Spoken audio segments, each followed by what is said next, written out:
palabra asambleísta Luis Pachala.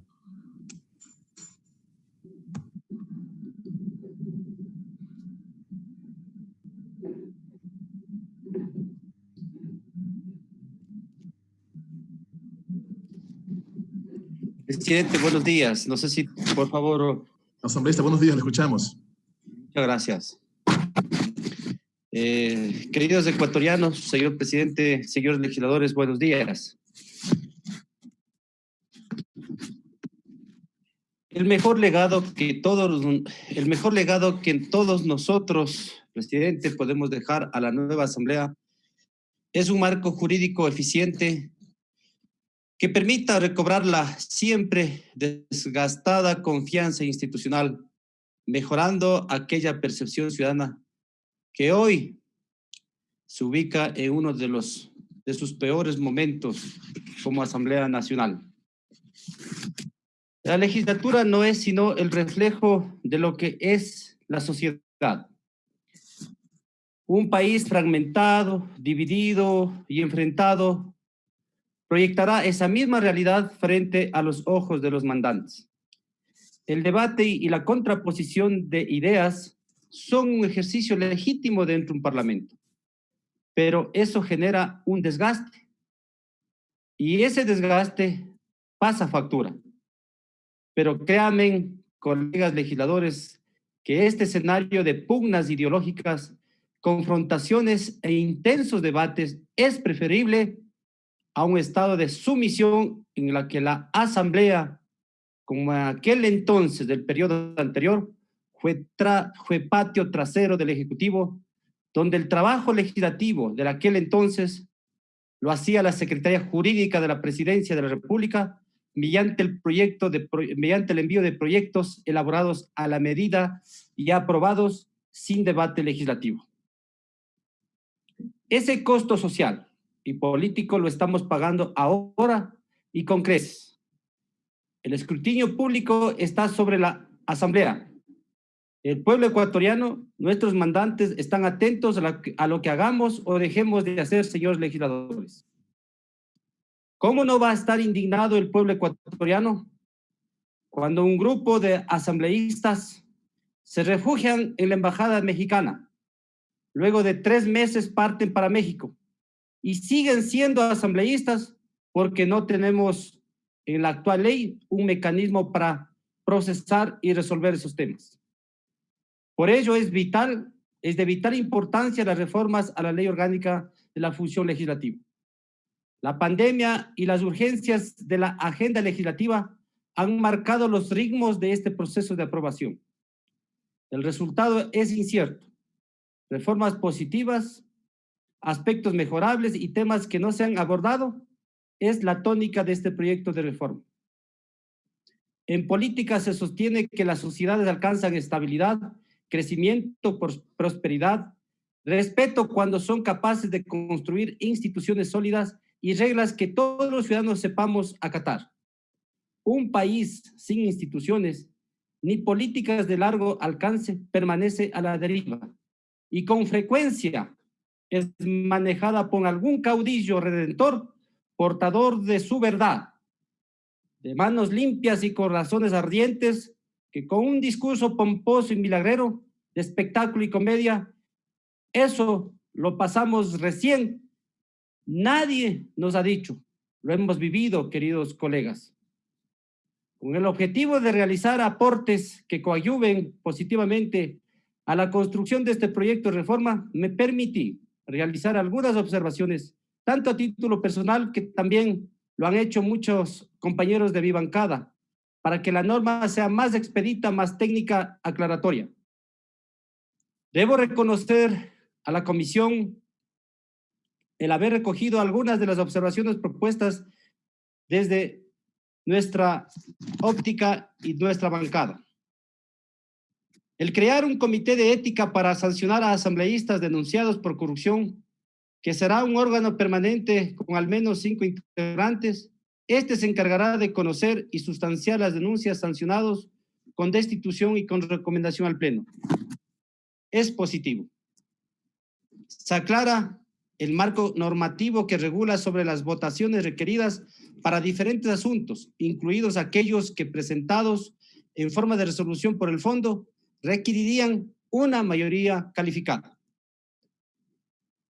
He sugerido aclarar o incluir, de ser pertinente, mayorías calificadas para casos especiales, destitución de asambleístas, fe ratas, etc.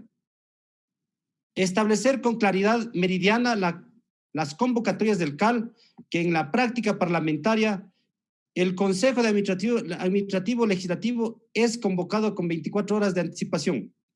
Debemos tener claros los tiempos en las convocatorias del CAL.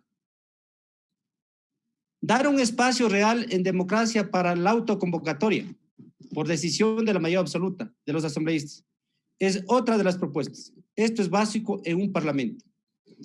Atendiendo al principio de transparencia que rige la función legislativa y dado que en la actualidad se cuenta con el sistema de gestión documental, se sugiere incluir que las mociones se recibirían también a través de dicho sistema.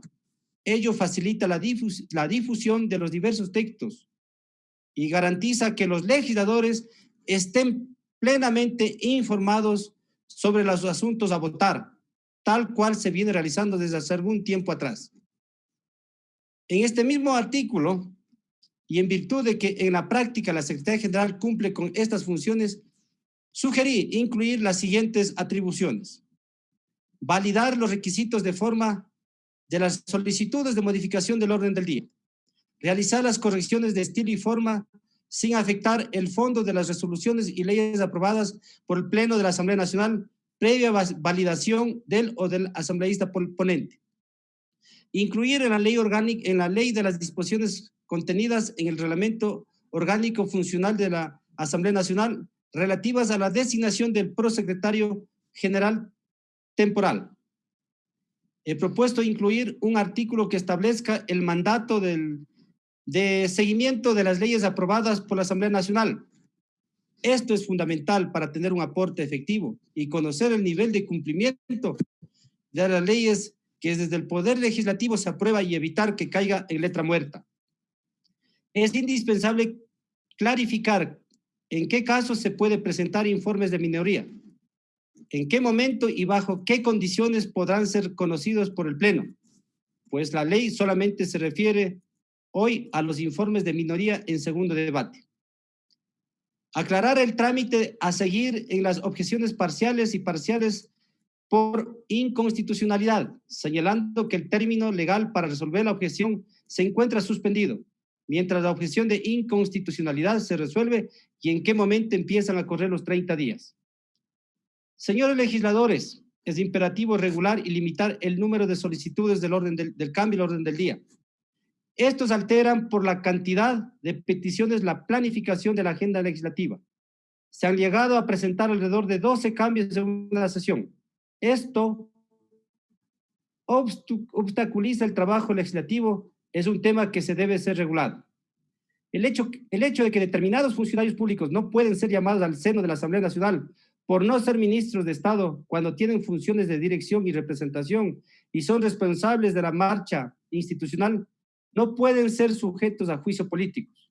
Esta limitación constituye una aberración jurídica que ha permitido a secretarios de Estado con rangos de ministro que se encuentran en curso de incumplimiento de funciones no responder políticamente al pueblo ni a la Asamblea.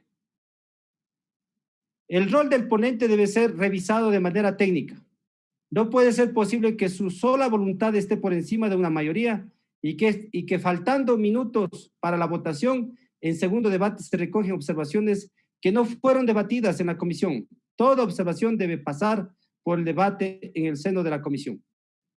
Finalmente, hay un tema muy importante en esta reforma, al cual quiero referirme: la consulta prelegislativa. Esta reforma está atada con el derecho que tienen los pueblos y las nacionalidades a decidir sobre sus derechos y su destino en general. Decidir sobre los recursos en sus territorios.